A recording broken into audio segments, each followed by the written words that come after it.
here's something that might surprise you.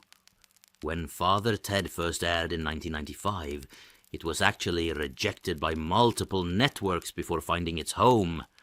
And now it's ranked as the second greatest British sitcom of all time, just behind Fawlty Towers. That's fascinating, because it wasn't even made by Irish television. It was produced by Britain's Channel 4. The show really broke new ground in how it approached religious comedy. You know what's really interesting about its development?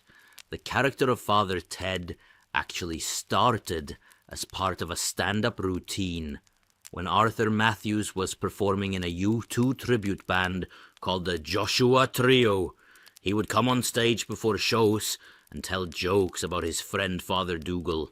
And the show almost had a completely different format, didn't it? That's right. It was originally conceived as a mockumentary series called Irish Lives, with Ted just being one episode. And here's something most people don't know. Arthur Matthews was initially going to play Ted himself, but decided he wasn't a good enough actor.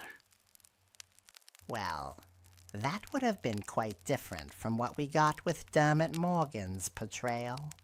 The chemistry between the cast members really made the show special. Speaking of the cast, the premise they created was absolutely genius. 3 priests exiled to Craggy Island, each for their own mysterious misdeeds. Ted had his financial scandal where money was just resting in his account. Dougal had the never fully explained BlackRock incident. And Jack had his numerous issues with alcohol and women. The show managed to tackle some pretty deep themes while keeping it consistently funny, didn't it? Oh, exactly. Beneath all the silliness, there were these profound themes about loneliness, faith, and existentialism.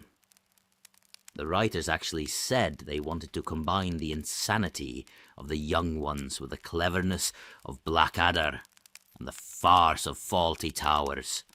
And, they really pulled it off.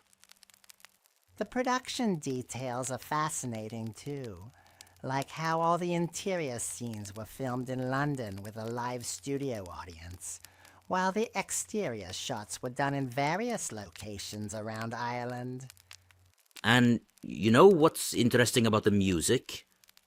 They originally approached Pulp to do the theme tune, asking them to create a parody of typical sitcom music. When Pulp said no, Neil Hannon of the Divine Comedy stepped in and, this is crucial, the producers chose his more serious theme, Songs of Love, against the writer's wishes. That decision really shaped how audiences would perceive the series, didn't it? It really did. The show ended up attracting some pretty impressive fans too. Steven Spielberg, Madonna, Jim Carrey, Steve Martin. Even Bono wanted to appear in it. And get this, Maurice Gibb of the Bee Gees was such a fan that he was buried with a copy of the DVD box set. The cultural impact has been incredible. Those catchphrases have become part of everyday language in Ireland and the UK. Like, that would be an ecumenical matter, and down with this sort of thing. The influence was so strong that in 2020, the Irish Postal Service actually released commemorative stamps with famous catchphrases from the series. And you know what's really wild? There's still an annual festival called Ted Fest, where 2 islands actually competed over which one could claim to be the real Craggy Island. So, what happened with all those attempts to remake it for American audiences? Well, there were several attempts. At one point, Steve Martin was going to play Ted in a version set off the coast of New York. Another version would have been in New England with John Michael Higgins. But they all fell through because they couldn't capture that unique tone of the original.